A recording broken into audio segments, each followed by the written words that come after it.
हाय बच्चों, कैसे हैं आप सभी। बिहार बोर्ड क्लास 10th के बच्चे, तो काफी एग्जाम का टाइम जो है नजदीक आ रहा है और आप लोग का जो एग्जाम है फर्स्ट डे जो है वो हिंदी का पेपर है 17 फेब को और 18 फेब को ही मैथ का एग्जाम है आप लोगों का। तो बच्चों में काफी डर इस बात की होती है कि मैथ का पेपर जो है वो कैसा जाएगा।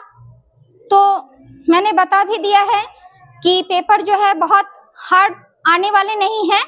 तो मैं आज मैथ के कुछ क्वेश्चन जो है वो मैं दिखाना चाहती हूँ आप लोगों को, जो PYQ है। तो इसी प्रकार से जो है इसी पैटर्न पर जो है आप लोगों का भी क्वेश्चन आने की संभावना बनती है।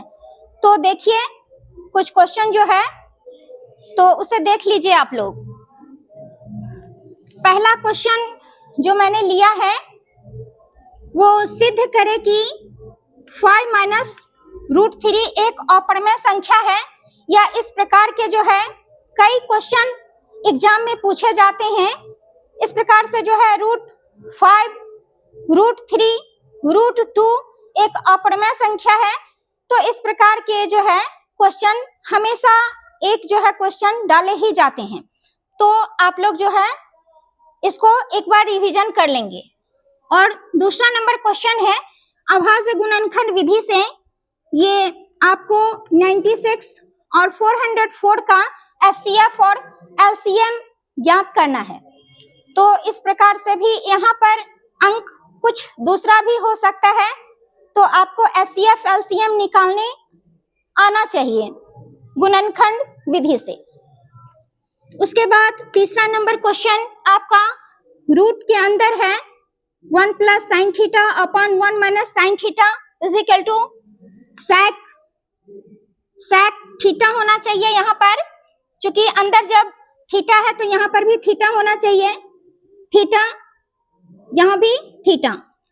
तो इस प्रकार से जो है sec A plus tan theta, sec theta plus tan theta, इसको आपको प्रूव करना है। उसके बाद चौथा नंबर क्वेश्चन है एक त्रिभुज की एक भुजा के समानांतर खींची गई रेखा अन्य दो भुजाओं को जिन दो बिंदु पर प्रतिच्छेद करती है वे बिंदु भुजाओं को समान अनुपात में विभाजित करते हैं। तो इसे सिद्ध करना है। उसके बाद पांचवा नंबर क्वेश्चन है रैखिक समीकरण x + 3y - 6 = 0 तथा 2x - 3y - 12 = 0 का आपको इसे आलेख विधि द्वारा हल करना है। उसके बाद 6 नंबर क्वेश्चन है यूक्लिड विभाजन एल्गोरिथम का प्रयोग कर आपको जो है HCF मौशो ज्ञात करना है। जो 2 अंक दिए गए हैं यहाँ पर अंक जो है डिफरेंट भी हो सकता है। उसके बाद 7 नंबर क्वेश्चन है रूट के अंदर 1 + cos theta upon 1 - cos theta is equal to 1 + cos theta upon sin theta. तो इस प्रकार से जो है आपका यहाँ पर रूट के अंदर कुछ दूसरा भी हो सकता है, sin cos थीटा के बदले sin थीटा भी होता है, sec थीटा भी हो सकता है, cosec भी हो सकता है। तो इसे आपको प्रूव करना होगा इस तरह के क्वेश्चन को। 8वां नंबर क्वेश्चन है x का मान निकालें जिसके लिए बिंदु आपको दिया गया है P और Q। यहाँ पर PQ की जगह पर कुछ अन्य भी अंक दिए जा सकते हैं। इसके बीच कहता है कि दूरी आपका 10 इकाई दिया हुआ है, तो इसे सॉल्व करना है। तो इस तरह के भी क्वेश्चन आते हैं, तो इसे एक बार रिवीजन करना है।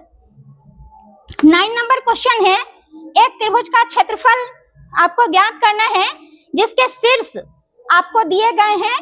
3 शीर्ष जो है आपको यहाँ पर दिए गए हैं। शीर्ष में अंतर हो सकता है और आपको त्रिभुज का क्षेत्रफल ज्ञात करना होगा। मैथ में सेम क्वेश्चन नहीं आते हैं, कुछ ना कुछ आपको डिफरेंट यहाँ पर दिखेगा, बाकी मेथड तो वही रहेगा।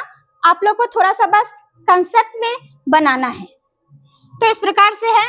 और 10 नंबर क्वेश्चन है द्विघात समीकरण 9x² - 6x + 1 = 0 के विवेचक ज्ञात करें एवं फिर उसके मूलों की प्रकृति ज्ञात करें। जो डी का सूत्र आप लोग लगाते बी स्क्वायर माइनस 4ac, उसी पर जो है आपको निकालना है और मूल की प्रकृति भी आपको जो है निकाल देना है।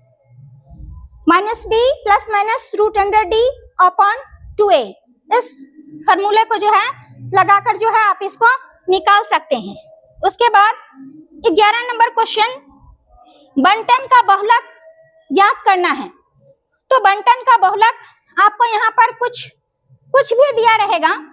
मैंने जो ये क्वेश्चन लिया है, हो सकता है कि इस क्वेश्चन में बदलाव होगा और आपको बहुलक निकालना होगा।